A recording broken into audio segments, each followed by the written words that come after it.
Hello and welcome to the Passenger Seat Podcast, a podcast designed to fill your passenger seat with chat about classic cars, all recorded from my 1968 Morris Minor, Peggy. I'm Becca and today I'm at Bicester Heritage and I'm going to be having a chat with Guy Lachlan from Motor Spirit about the exciting new addition to their place here at Bicester Heritage, which is a sustainable fuel pump, and it's really exciting to see this happening. I remember seeing the announcement that the pump had been added here at Bicester Heritage, and I really wanted to find out more about the fuel that it would be offering, and I wanted to find out more about what it meant for classic cars, what changes and things might have to happen, and I wanted to share those answers with you. And so we're going to have a chat with Guy and find out hopefully all the answers to the questions that we have. So without further ado, we'll get Guy sat in the back and have a nice chat about sustained classic fuels. So, welcome to Peggy, Guy. Thank you, Becca. Have you ever been in a Morris Minor? Have I been in a Morris Minor? Yes. My very first car was a Morris Minor. Oh, brilliant. And when I was about 14, somebody gave me one, which was off the road, and I didn't at the time have the skills to return it to the road, but I tinkered around with it. But I did the historic Monte Carlo rally in a four-door Morris Minor, 3-up in 1994. And so, and that car, it belongs to a friend of mine and he's still got it. So, and it was his great aunt's car originally. So it's a car that's very near and dear to my heart. And it's great that it's still out and about there. Yeah, and in fact, many of my friends had Morris Minors at school as their first cars. You know, I've got many stories. Obviously, spent lots of weekends working on evenings working on them, and stories about bonnets not being done up and flying off down the road and stuff like that. That happened to a friend of mine actually. Very exciting. They're great cars to learn on though. They really are. It's put you in good stead because they are perfect cars to learn on because you can get at everything. Yeah. You can understand everything. It's got unusual things like the torsion bar front suspension, which is, you know, unusual even today. But once you've learnt how it all works, it's the same principles that you'll find in anything, even some racing cars. Torsion bars. That's great. And so you've gone on to quite a few different vehicles after that. I know you for your 95-year-old Sunbeam, which I photographed in January. What got you into like the pre-war cars after? That's a good question. I suppose it's the character. They're declining in value and in popularity as people get older. So that their sort of core market is unfortunately getting too old and having to get rid of the cars. So that's a shame, but they have got undeniable character, and also they are easy to work on, albeit that sometimes you can't get the parts, so you have a bit of a pickle about making some bits or finding good second-hand ones or whatever. But the owners' clubs are normally very helpful, and there's always a wealth of other enthusiasts around the place who are prepared to muck in and help. So, and you're in a great place here. But if you do need to make something, there'll be someone here who's quite knowledgeable to help you. I mean, just as an example, we're here at Bicester Heritage, and when I used to race an Edwardian aero engine special, and had an event in one of those things, and I thought the clutch was slipping at the end of the race. But it turned out I'd sheared both the drive keys in the half shafts inside the hubs, and they were just spinning until they welded themselves to the hubs. And luckily I finished the race. But when I brought it back here, took it to the CPE, the Classic Performance Engineering Workshop just next door, and said, I think the clutch is fried. They looked at it and said, it's not the clutch, it's the half shafts. Took them all apart, took them next door to the machine shop, machined me new tapers, and made new hubs to take the shorter half shaft now. And put it back together and pushed it back over here, and it was all done without leaving the site. So amazing. It really is. Yeah, it's the best place for that really sort of thing. Yeah. So what other cars do you currently have? Oh, my oldest one's a 1914 Le Zebra, which is a French cycle car. There are only probably two in the country, two or three in the country. Mine's the only one that I've ever seen working. And it's an 850cc 4-cylinder side valve. Beautiful little thing that actually has quite an important part in the development of the French car industry. One of its founders went off to form Amilcar, which was a very famous vintage racing mark, and another one went off to form Citroën with André Citroën. So, wow. so it really was a stepping stone in the development of cars in France, which at the time led the world in and cars. Those sorts of cars often, like, you'll see in a museum or whatever. Yeah. But to see one of those still working, still running on the road is a completely different experience. Yeah, it really is, and you know, there are constantly issues with it, but you know, for something that was designed 107 years ago to be cheaper to buy and run than a horse, that was their marketing slogan. To still be around even is still quite an achievement. Yeah, wow. And what's kind of some of the best memories that you've had with your classic cars? In classic cars? Well, I suppose going to Le Mans I used to have a 1935 Bentley Special, and I took my two sons to Le Mans in that. That was quite a special occasion. But by chance, we happened to go there on I think it was the 80th anniversary of Bentley's first win. Wow. And so Bentley had, anyone who turned up in a Bentley could go round and do a lap of the track before the race. So with Derek Bell there leading it off in a blower Bentley, I think it was, and you know, a lot of other cars, and then finishing up with modern Bentleys coming through, driven by factory drivers. So that was really quite something. The Monte Carlo in the Morris Minor, of course, is another special one, and then racing the Edwardian aero engine car at Goodwood twice, which was definitely a bucket list thing to tick off. Wow, those are so many things that are like on my bucket list, because my dad's got a 1935 Singer Le Mans. Oh, fabulous! And so I would love for it one day to go to Le Mans. Yeah. And so there's that, and going around Goodwood, absolutely amazing. Yeah. Well, next year would be a very good year to take it to Le Mans. So yeah, you should definitely do that. And it's not far. You know, it's not many miles. No. If you can drive it from where you live to Birmingham, you can do it. Probably. Yeah.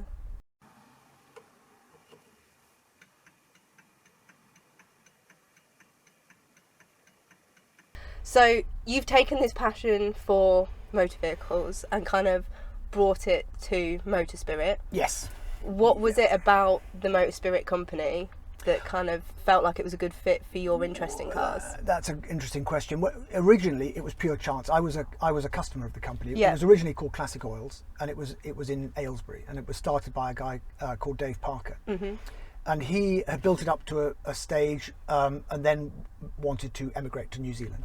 So at the time, I had another business, also in Aylesbury, just down the road, and I was a customer of his because I had old cars already. So it was actually one of the guys that worked for us that said, you know, we've got space, why don't you buy that business, as he wants to emigrate, and we can absorb it into ours. So that's what we did. And then, so we ran it from Aylesbury at the time, and that meant we could have it operating from a proper shop that was open all the time, which Dave couldn't do. And we could do a website that you could actually buy on and stuff like that. So that was the quick win. We carried on doing a lot of shows that Dave did, and then I sold that business in Aylesbury and moved the oil part of it here. So I kept the classic oils part and moved it here. And then we traded. Then Fuzz Townsend came on board a few years after that, and we sort of kept the name as Classic Oils, but traded as Fuzz Townsend's Classic Oils. Yep. And we still have that name and brand for our own range of products that we make. Yep. But then last year we realised that now a lot of what we do is fuel, and fuel is obviously we're going to talk about, and that's kind of a future for this whole industry, is what's going to happen to liquid fuels. And half of what we were doing last year was fuel, and our biggest customer was McLaren, buying fuel for their modern racing cars from a company called Classic Oils. Just felt a bit ridiculous. Yeah. So I looked around and had a bit of a brainstorming session, and we found that the Motor Spirit domain name was available without paying a premium for it. Somebody had it and let it go, I guess.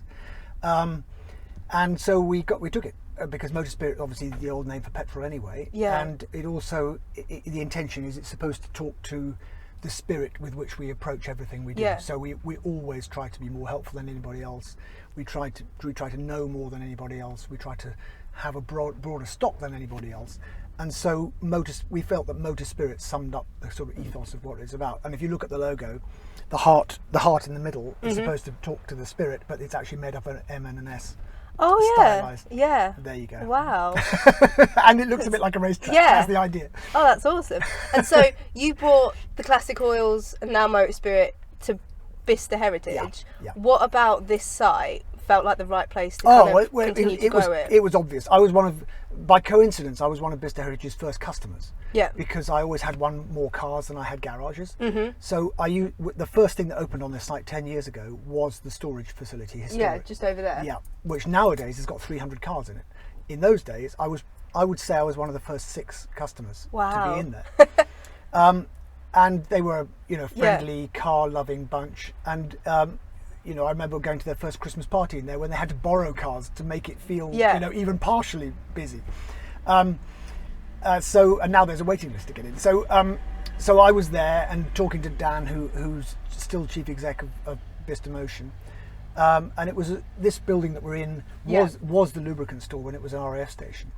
Oh, so wow. it was a standing joke of, Guy, when are you going to have your building for your oil business? Yeah. And, repurpose it back to what it was. Yeah. So I ummed and ahed about it, and I thought, well, if I don't do it, somebody else will. And of course, I could see the potential this site had. In those days, the buildings weren't restored or anything like that. So you had to have a bit of imagination to see where it was going and understand Dan's vision about what the future for Bicester Heritage could be.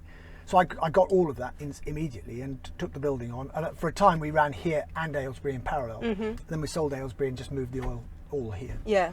And we haven't looked back. I mean, it obviously is the place in, I'm sure in the country. Yeah. There's nothing else really like nothing it. Nothing quite like it. Like there's places that you can go to with your cars and have a kind of an event sort of similar to the Scramble, but then you haven't got the businesses that are all there. No. And then there's like areas where there's a couple of businesses dotted about, but they're not as kind of condensed. It's like a one-stop shop really here. Yeah, it really is. And the ethos from the very beginning was to bring youngsters in, and that is at the heart still of what Bicester Heritage does, and it's at the heart of what we're trying to do now with sustainability and looking to the future and liquid fuels and all the rest of it.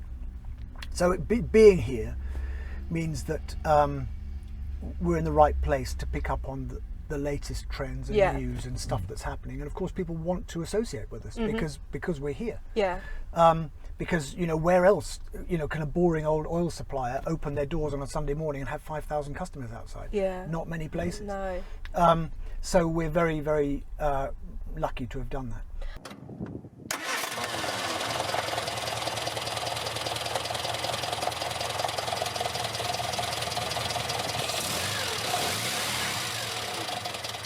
And so I guess that feeds quite nicely into the fact that you've chosen, you guys here have been the first place to have a fuel pump of sustainable fuels, which is a huge step.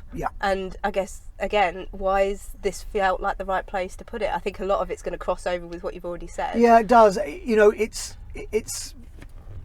for a start, it's the publicity side of it, because we haven't done it in order to become millionaires.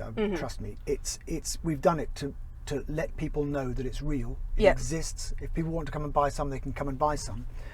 It's not for everybody, I completely understand that, but it's really a proof of concept. Here it is. People have sort of ummed and ahed and humphed and said, well, it's never going to happen. Well, it's happened.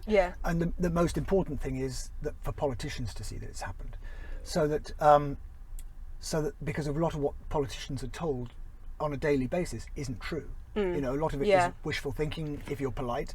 I do a lot of teaching around how policy is created, how it actually gets implemented, and that's a big thing that I think a lot of people don't realise is that unless it's tangible and they can see the results of it, they don't believe it and they don't implement more policy around it. Exactly, and at the moment, liquid fuels doesn't feature at all in the government's future energy strategy, and it should. It has to. Absolutely. Because if not just for classics, because classics use a tiny amount of fuel anyway, but we've got a lot of non-classic internal combustion engine cars that presumably everybody wants to keep on the road as long as possible. So having a less fossil intensive solution for them to use is important. So we can now show politicians that here it is, it's real, it needs to be treated with some degree of appreciation that it's contributing towards solving the problem that we're facing. So things like taxation, at the moment it's taxed exactly the same as fossil fuel out of the ground. Ridiculous. So things like taxation, things like storage limits at home and things like that all need to be thought about, because having a liquid fuel for some people is going to be, particularly rural people, rural poorer people with modern cars who can't afford to replace them. What do they do when the petrol stations within the 20-mile radius all close? Absolutely. It's all of this stuff has to be thought about. Yeah, it's something that I've felt for a really long time hasn't been like properly considered within the existing policy creation. Yeah. Like, I think that having this and having it, like, we are a good way away from, say, 2030 and 2035, which are the existing deadlines. We really aren't. I mean, the trouble is, if you've got to create all the infrastructure from scratch, we're that much. But that's it. So we need to have something almost alternative make those policies seem like they're outdated, which they really are. What we say is that it's not just one thing of anything. No, it's going to be a mix of everything. It's going to be a mix of everything. There'll be some liquid fuel, there'll be some hydrogen, I'm sure. There'll be some battery electric cars. There'll be some fuel cell cars. There'll be all kinds of stuff. Probably things that haven't even been invented yet. Brilliant. But the key is that we have to have, as you say, we have to make maximum use of all the infrastructure we already have. Yes. All of the refineries, the pipelines, the tankers, the and petrol also stations. all of the carbon and things that have gone into making cars already. Yeah. We can't just dismiss that and start from scratch because that's very, very appropriate for the sort of modern internal combustion engine cars. But from the point of view of classics, of course, we don't have an option because some people will choose to make their classics battery electric, and that's up to them. But really the historic importance of these cars is something that needs to be borne in mind. And so when you start, it's a bit like saying, could St Paul's Cathedral be more heat efficient than it is? Well, yes, absolutely. It could. Do you want to knock it down and replace it with a box? Probably not. So it's kind of the same. Yeah. Once you start ripping the internals out of something that we're preserving for its cultural importance, then it's no longer culturally important. So you may as well just chuck it in the bin and get something else. Because these aren't really, I know you travel a lot in yours, but most classic cars aren't primarily methods of transportation. Yeah. They are historical artifacts of our industrial recent past. So that's why they're preserved. And to preserve them, we need to keep them intact. Yeah. And to keep them intact and be environmentally conscious, we need a liquid fuel that can be as drop-in as possible. Yeah. So that's where we were looking this time last year to see what was around in the marketplace and what we could find that would fulfill the needs of today's customers. So you've described it as kind of drop-in. Yeah. I think a lot of people's questions about it are kind of, what would I need to do to my classic? Is it like the switch from leaded to unleaded? Do we need a new head? Like, what is the stuff that you'd have to do? That's a good question. And what I'd say to people is that with these synthesized fuels, if you take that as an umbrella term for all the different technologies that exist to make man-made petrol, if you like, there are different end result products. So it does vary from one to another, and we're doing some work at the moment through the HCVA to try and make it more understandable so we can have a simple system.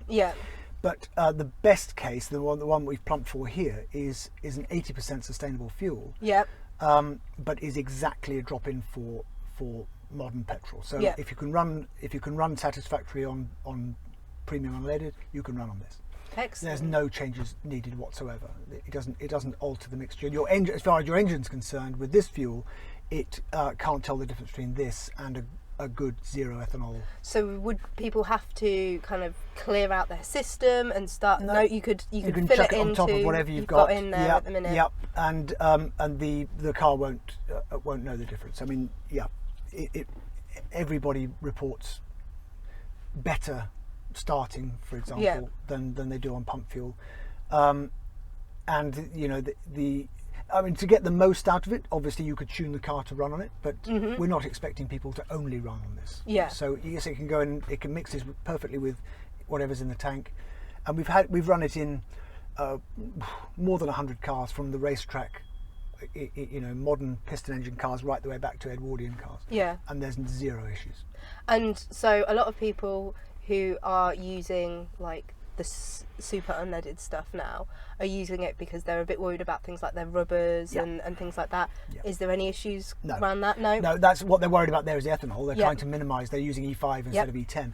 This is almost no ethanol. It's much less than 1%. Really good. So and not only that, because Coryton have blended this specifically for classic cars, they've also taken care of things like yellow metals.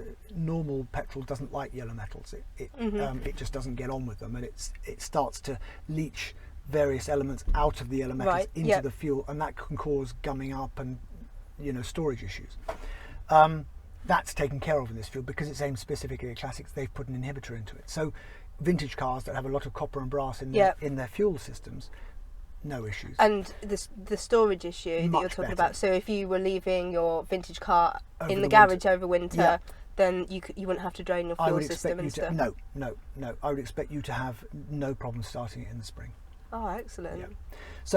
So I think that from the point of view of the classic car owner, this fuel here we've got here is a 98 octane, so that's more than most classics need. But we took the decision that it was easier to be able to serve everybody who can run on pump fuel than have to look it up in a book and say, oh, sorry, your Ferrari 512 can't run on this. Sorry. So we can fill up anything that can fill up at a petrol station and know that they can leave here without any issues. Excellent. And so you said that it doesn't contain ethanol. Yep. What is it made of? Okay, this fuel, and there's two significant ways of making synthesized fuel, and I'm deliberately using the word synthesized because, because they're man-made, but they're made in different ways. This fuel is made starting with alcohol. So they start with waste products from bakeries, for example, starch slurries and things that would normally just be chucked away and decay and create methane, which is a really nasty greenhouse gas. So they start with the waste products, that's as I say, bakery waste, agricultural waste, forestry waste, anything you can ferment. They ferment that into alcohol.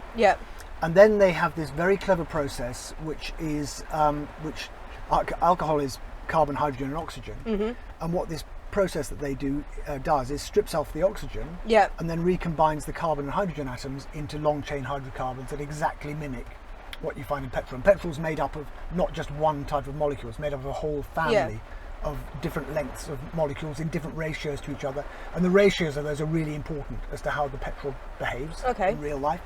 So they make something that looks like exactly what you find in a refined product. So from the point where they've recombined those into those long molecules, then it goes into a conventional refinery. It can be cracked in a column to produce all the different fractions that they use for various different purposes, and could create all kinds of different products as well as petrol. So that's this one. Then there's the one that, for example, Porsche's product, the e-fuels as they call them, which are take it another step backwards in the formulation of that the first product you start with. They're taking carbon from the carbon dioxide in the air and splitting it out, and they're taking hydrogen from water by splitting it with the electrolysis using sustainable electricity, and then combining the two and then creating the long chain hydrocarbons, and then from there it's the same. So there are a number of different ways of doing it, and there are also this one, for example, is 80% sustainable, and it is possible to do 100% non-fossil fuel, but to do that last 20% is really expensive. So it's a balancing act between what are people prepared to pay and the non-fossil content of what comes out the tailpipe. So we've plumped on this one because we think it's expensive enough at $4.65 a litre. And it's 80%, so 80% of what comes out of your tailpipe didn't 6 months ago was growing somewhere. So it's making that compromise of it's not bringing kind of age-old CO2 back into the air because it's not coming from the fossil fuels from thousands and thousands of years ago. It's stuff that was CO2 not that long ago, and it's just kind of continuously recycling that in a smaller amount. The company that actually owns Coryton is Swedish, and that's actually their end user owner is a cooperative of farmers, basically. So they're producing the food products. They use the food product in a food process. They own Sweden's biggest bakery. So they're making loads of bread. They have loads of waste products after the bread's been made. Yep. Across the road is the distillery where they make the ethanol. Yep. So that goes across the road, gets made into ethanol. They capture the CO2 that gets so generated. In that situation, like, there's so little travel and of the fuel, so little waste as well. Wow, You know, everything is captured and used. So the CO2 that's captured during fermentation gets used in other industrial processes that need CO2. Then one of the processes it goes through needs energy to go into it. They use excess energy from the bakery to do that. One of the processes gives off heat, and they use that. They reuse that heat again. And all of that gets taken into account in the certification of its environmental friendliness, because it's all complicated to work out. You know, even where the electricity comes from is important.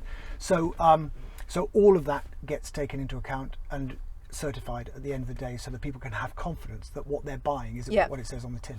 So obviously, in that scenario, they've got the ideal amount of access to the stuff that's making the fuel. Yeah. How scalable is it for us over here? Yeah, that's the $64,000 question, or $64 billion question, probably, because and that's why I'm focusing on classic cars, because we don't have an option. Yeah. I'd be very happy for all modern cars to become battery or hydrogen or whatever else, as long as there's enough liquid fuels for classic cars. Yeah. But the fact is, unfortunately, at some point we're going to be competing for these products with aeroplanes, which use an incredible amount of liquid fuel and don't really have an option either.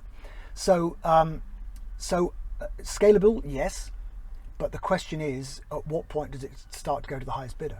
At the moment, we've got this pretty much to ourselves, but as time goes on, the problem we've got is that once we start proving how good it is, that's exactly other people and other industries are going to want it. it. And there are studies have been done that show that it's possible for all ground transportation. There's enough waste in Europe for all ground transportation in Europe, or light transportation. So if you ignore lorries, to use fuel generated from waste. Those studies exist. So theoretically, it's possible. But once you start to add in aeroplanes and all these other things and heating houses and everything else, then it becomes, an unknown. And to be honest, to answer your question, yes, it's scalable. Does that mean that it's going to become cheaper for us as classic car enthusiasts? I have a funny feeling maybe not, but nobody knows. Yeah. Nobody knows. So, as well as the kind of scalability of how much stuff there is, how do you ever see it being something that would be readily available at fuel stations? Yes. Yeah, I do. Yeah, I think it won't be. It depends what happens everywhere else. In all other parts of the system. But yes, I do. I do see that happening now. As available as petrol, possibly not. Yeah. But available enough, yes. Perhaps kind of on the levels of, I guess, like LPG. Yeah, as LPG in its heyday. Yeah. I would have thought better than that, because they've all got the tanks already. They've all got the pumps already. There's nothing. LPG stations had to add the tank and put in a whole load of dedicated plumbing. So it's easier for a petrol station to switch across, given the supply and given the demand. Yeah. Now at the moment, if someone comes up to a petrol pump and they've got the choice between 145 and 465, they're going to obviously go for the cheap one most of the time. So, and that's another reason why it's important for us to do something first, just to show that there are some people who are prepared to do the right thing at a price to be able to stand a bit taller and be proud of their hobby. Yeah, that's excellent news. And we've talked a lot about petrol. Somebody I know who runs a classic that runs on diesel asked what's the options for diesel looking like? Well, diesel is something that I'm not expert on, but there are already various biodiesels available. Now, how suitable they are for classics, I don't know. Yeah. But you can already, like McDonald's recycles, all of its potato skins and stuff, and they already make a whole load of diesel. They recycle their cooking oil and into diesel. So there are already relatively sustainable ways of making diesel. There's no reason why you couldn't, adapt this process and create diesel or kerosene for airplanes from it. I think that probably the question with diesel is probably so wrapped up in the goods vehicle. Yes. What's going to happen to goods vehicles? Because there really isn't. I mean, you just have to, your journey you've done today, I'm sure you saw a million lorries. Yeah, absolutely. You know, there isn't really a credible stepping stone beyond just increasing the bio content of the diesel. There isn't a credible alternative for them, so something has to remain in place for them. So, which you'd have thought then would be available for the small number of classics that are diesels. Diesels.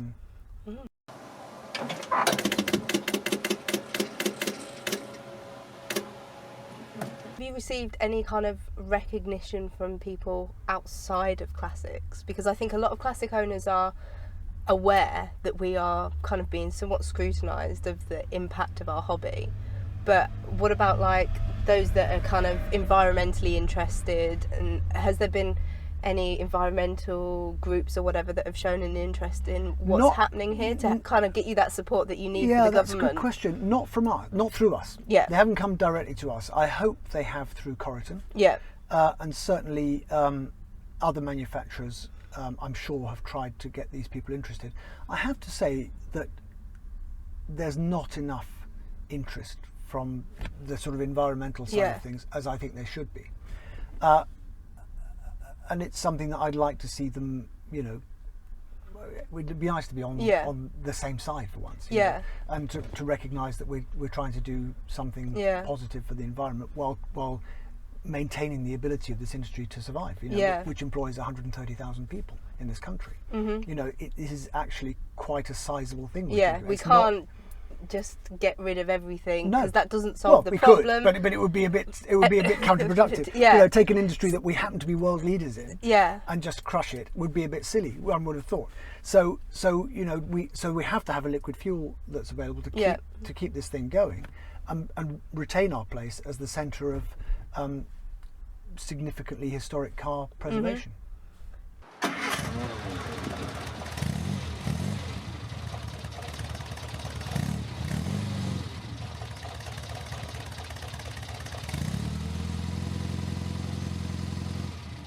So you've been running your Sunbeam on it for a little while now. Yep.